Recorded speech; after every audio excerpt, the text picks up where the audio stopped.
Me fui a Estoril y sin que supiera nada, ni don Pedro ni Abelza, como siempre, preparé con él el plan que yo señalaba.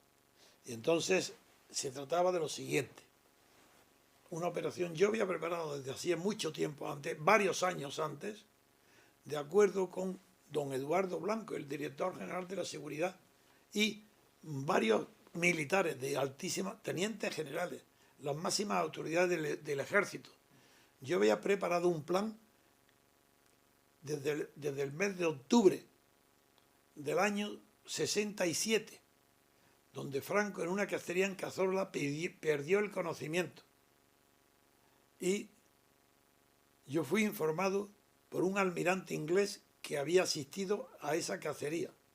Y don Juan me pidió que yo obrara como yo creía que debía obrar, no te resisto, a mi libre conciencia e inteligencia. Y yo actué con mucha discreción, pero con ese motivo conocí al director general de seguridad, don Eduardo Blanco. Este a su vez transmitió todos mis informes, mis informaciones al ministro Camilo Alonso, pero a su vez, antes de eso, antes de esa fecha, yo ya había entablado relaciones secretas, porque no secretas, no eran clandestinas, pero tampoco eran públicas. Yo tenía relación directa con muchísimos generales, porque yo estaba obsesionado con cambiar el régimen de Franco. Y sabía, cuando yo actuaba así, no había ni comisiones obreras siquiera, no había nada. La única forma que había de poder prescindir de una dictadura sería contando con los militares y con la monarquía, con don Juan. Esa es la razón por la cual yo colaboré, porque contra Franco no había más posibilidad que sustituirlo con los militares, a quien yo había conocido algunos en casa de Juan Antonio Bravo, que era el presidente de Saltos del SIL, que había sido el jefe del transporte de ferrocarriles del norte durante la guerra, consejero prominente del Banco Central, amigo íntimo de Ignacio Villalonga, presidente del Central. Y yo estaba en contacto directo con Villalonga, el Central, y en casa, era soltero Juan Antonio Bravo, y en su casa me invitaba a comer con generales de la más alta graduación. Ahí conocí desde los generales Aranda, Antonio Aranda, los antiguos, los héroes conocidos de la guerra civil, héroes militares del bando de franquista, conocía 4 o 5. Y la verdad es que la relación era, primero yo guardaba silencio, cuando me preguntaban era tan joven, que era muy discreto, y me causaba yo una buena imagen. Pero ya, aparte de esos contactos tan importantes, sobre todo con Ignacio Villalonga y el Banco Central, ya tuve luego contactos directos sin necesidad de ningún intermediario, de ningún banco. Conocí directamente a Manuel Díaz Alegría, porque era un poco intelectual, cuando era el director de la Escuela Superior del Ejército, que ya era general no teniente general, pero era general de división. Y ahí de verdad nuestro entendimiento fue tan grande que él me pidió que debía de hablar con Muñoz Grande, que estaba de jefe del Alto Estado Mayor, enfrente de la Escuela Superior del Ejército.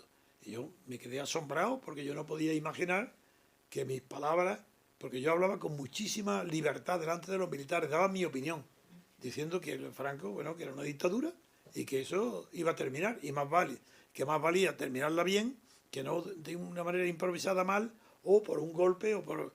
Bueno, prestaban muchos oídos a lo que yo decía, y tenían mucho respeto a mi preparación intelectual y mi valor cívico. Y que él le había hablado de mí a Muñoz Grande, y Muñoz Grande le había pedido a Díaz Alegría que quería conocerme. Me lo dijo y fui. Yo fui al Alto Estado Mayor y hablé con Muñoz Grande. Podéis figuraros que era el general condecorado por Hitler, porque era el responsable dirigente de la División Azul. Pues yo estaba con él, escuchándome, proponiéndole un plan para sustituir a Franco. Esa osadía yo la tenía, porque yo no tenía miedo. Y sabía hablar de una manera que podía, si era interrumpido o mal interpretado, yo tenía habilidad. Y la verdad es que Muñoz Grande estaba impresionado. Y le dijo a don Manuel Díaz Alegría que mantuviera el contacto conmigo, que podía ser muy interesante para el futuro. Me lo dijo Manuel de Alegría, para mí eso era suficiente. Entonces le dije que quería conocer también a su hermano, Luis, que era director general de la Guardia Civil. Le hablo de todo esto para decir que mucho antes de que Franco tuviera el ataque de, no sé lo que sería, que perdió, sí, una lipotimia probablemente, que perdió el conocimiento en una cacería de Cazorla, yo tenía un contacto ya grande y estrecho con militares, entre otros el director general de la Guardia Civil, que era Luis Díaz Alegría, hermano de Manuel, y otros más, que no voy ahora a ser ridículo ahora contar.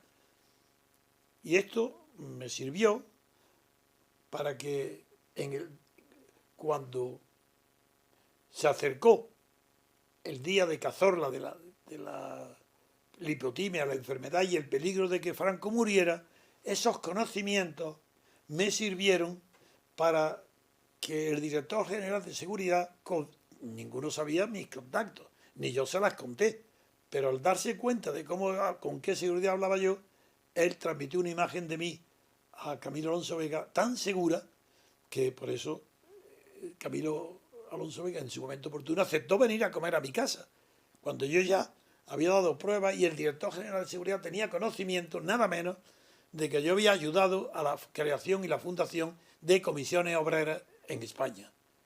A pesar de eso, yo seguía manteniendo el tipo bien y actuando, y he contado de esa manera llegué a Camilo Alonso Vega, y de esa manera se frustró la paralización del nombramiento de Juan Carlos, y de eso lo he enlazado con la fundación de la Junta Democrática al negarse el conde de Barcelona a publicar en Le Monde los 14 principios que luego fueron los principios fundamentales de la Junta Democrática.